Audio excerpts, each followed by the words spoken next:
امریکی صدر Donald Trump نے ایک ایگزیکٹو آرڈر پر دستخط کیے ہیں جس کے تحت غیر قانونی طور پر امریکہ کی سرحد عبور کرنے کے الزام میں مقدمات کا سامنا کرنے والے والدین اور ان کے بچوں کو ایک دوسرے سے جدا نہیں کیا جائے گا۔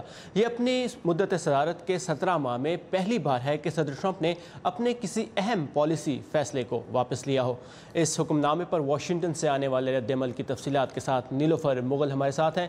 جی نیلوفر، واشنگٹن میں کیا کہا جا رہا ہے اس بارے میں؟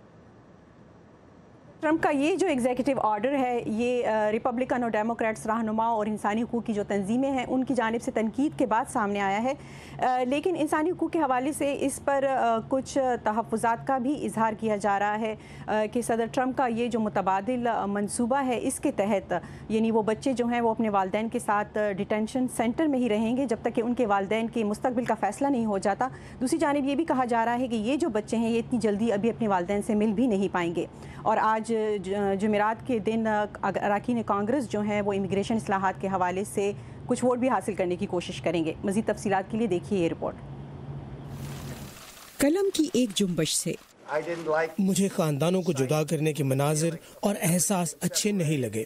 امریکی صدر نے ایک ایسے عمل کو روک دیا ہے جس کے بارے میں چند روز پہلے تک ان کا کہنا تھا کہ وہ اسے تبدیل کرنے کا اختیار نہیں رکھتے۔ وہ کئی ہفتے کانگریس سے مطالبہ کرتے رہے کہ وہ غیر قانونی طور پر سرحد عبور کرنے والے زیر حراست والدین سے بچوں کو جدا کرنے کا کوئی متبادل تلاش کریں۔ ڈیموکریٹس کا کہنا ہے کہ صدر اس فیصلے کو کسی بھی وقت تبدیل کرنے کا اختیار رکھتے تھے۔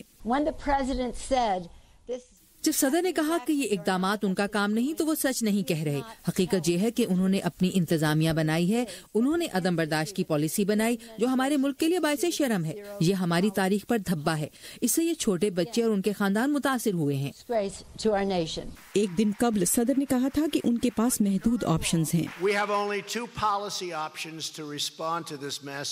اس بڑے بحران سے نمٹنے کے لیے ہمارے پاس 2 پالیسیز آپشنز ہیں۔ ہم وسطی امریکہ سے سرحد پر آنے والے غیر قانونی تارکین وطن خاندانوں اور بچوں کو رہا کر دیں، یا ہم والدین کو غیر قانونی داخلے پر گرفتار کر لیں۔ لیکن عوامی رائے ان کے خلاف رہی۔ زیادہ تر خواتین پر مشتمل لوگوں کا کہنا ہے کہ وہ اس پالیسی کی حمایت نہیں کرتے۔ خواتین ہی ہیں جو آئندہ کانگریشنل انتخابات میں اہم ووٹرز ہیں۔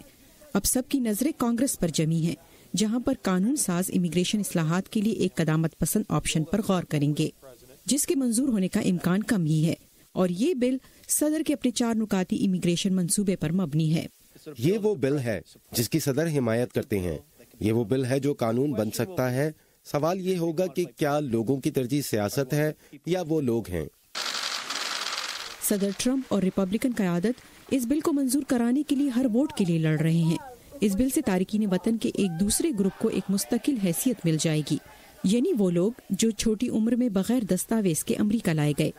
اگر یہ بل ایوان زیری میں کافی ووٹ حاصل کر لیتا ہے تو سینٹ میں اس کی منظوری کے امکانات کم ہی ہیں۔ اس کا مطلب یہ ہے کہ ممکن ہے کہ امیگریشن مسئلے کا طویل مدتی حل قانون بننے کے لیے صدر کی میز پر پہنچ ہی نہ پائے۔ اور ثاقب، خاندانوں کے میلاد کے حوالے سے یہ جو ایگزیکٹو آرڈر ہے صدر ٹرمپ نے اس پر دستخط تو کر دیے ہیں، لیکن وہ کانگریس پر زور دے رہے ہیں کہ وہ امیگریشن اصلاحات کے حوالے سے اپنی کوئی جو پالیسی ہے اسے جامع بنائے اور امریکہ اور میکسیکو کے سرحد پر دیوار تعمیر کرنے کے لیے $25 بلین کی جلد ہی منظوری دے۔ جی ثاقب۔ نیلوفر مغل ہمارے ساتھ تھے کیپٹل ہل سے۔ Thank you Niloufer for these updates.